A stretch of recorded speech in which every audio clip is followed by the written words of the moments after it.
आज बताऊंगी endoplasmic reticulum, ER इसको हम बोलते हैं। Large network of membrane bound tubes and sheets. क्या होता है ये?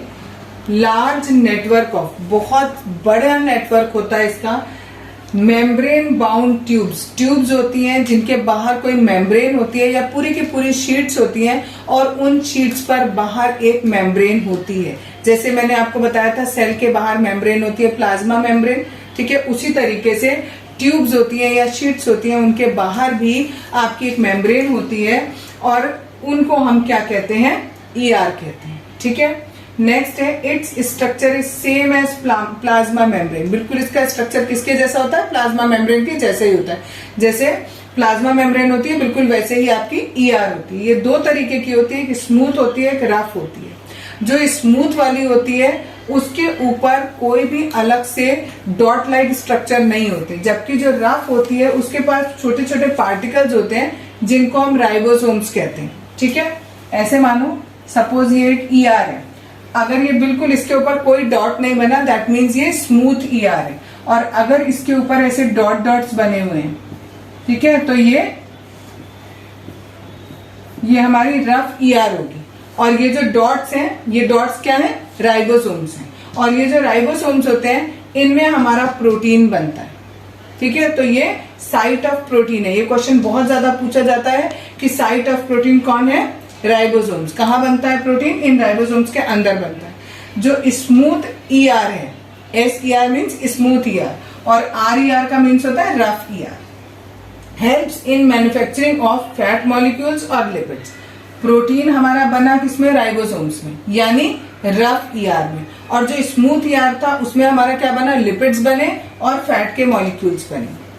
अब ये जो ईआर है वो और किसमें हेल्प कर रहा है? It serves as channel for the transport of material between various regions of cytoplasm. आपका पूरा साइटोप्लाज्म मैंने बताया था, ये आपका सेल है, ठीक। यहाँ पर जो भी आपका फ्लूइड है इसके अंदर, न्यूक्लियस को छोड़कर, न्यूक्लियस के अंदर नहीं, न्यूक्लियस के बाहर, ठीक है, जितना भी यहाँ फ्लूइड है उसको हमने क्या कहा था? साइटोप्लाज्म कहा था, ठीक है। तो वो कह रहे हैं साइटोप्लाज्म के अलग अलग रीजन, सपोज एक रीजन यहाँ है कोई और एक रीजन यहाँ है, यहाँ से किसी मटेरियल को इस जगह तक पहुंचाना है, तो वो ट्रांसपोर्टेशन का काम कौन करेगा? ये ईआर वो काम करता है, ठीक है। And between cytoplasm and nucleus, और अगर कोई चीज हमें इस साइटोप्लाज्म से इस न्यूक्लियस के अंदर भी पहुंचानी होती है तो भी उसका काम कौन करता है? ये ईआर करता है, ठीक। जो एस ईआर होता है दैट मीन्स जो स्मूथ वाला स्मूथ ईआर है वो हेल्प करता है detoxifying many poisons and drugs.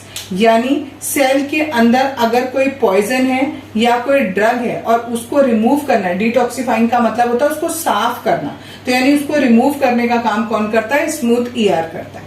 ये केवल हमारा पूरा एंडोप्लाज्मिक रेक्टिकुलम हो गया। नेक्स्ट है हमारा गोल्गी एपरेटस। गोल्गी एपरेटस किसे कहते हैं? ये हमें ये डिस्क्राइब किया था, यानी इसके बारे में हमें किसने बताया था? कैमिलियो गोल्गी ने बताया था, उसी के नाम पर इसका नाम रखा गया गोल्गी एपरेटस। इसमें क्या क्या चीजें होती हैं? It consist of a system of brain bounded vessels arrange approximate parallel to each other in stack and cistern.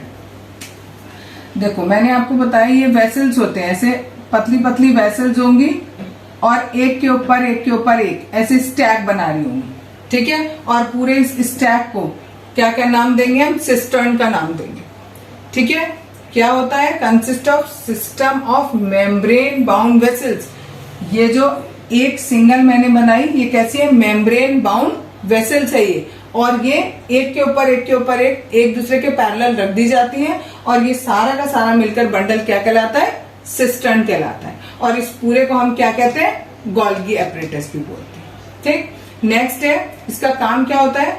Material synthesize near ER. ये जो पहला वाला हमने पढ़ा ईआर, इसके आसपास जितना भी मटेरियल बनता है, ठीक, is packed and dispatch to various targets. वो वहां पर पैक होता है। कौन पैक करता है उन्हें?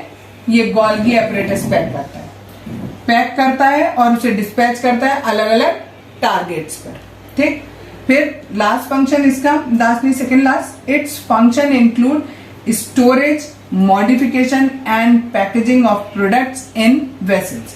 यानी वेसल्स में जितना भी आपका चीज है, जितना भी आपका प्रोडक्ट है, उस प्रोडक्ट को स्टोर करेगा, अगर उसमें किसी मॉडिफिकेशन की जरूरत है तो वो करेगा, और उसे पैक भी करेगा। और पैक करने के बाद अभी बताया क्या करेगा, सिंथेसाइज कर देगा उसे इधर उधर, सॉरी सिंथेसाइज नहीं, उसे ट्रांसपोर्ट कर देगा, डिस्पैच कर देगा इधर उधर। नेक्स्ट है, it also involve in the formation of lysosome. Lysosome के बारे में हम कल पढ़ेंगे, लेकिन इन्होंने दिया लाइसोसोम को बनाने में ये हमारी हेल्प करते हैं।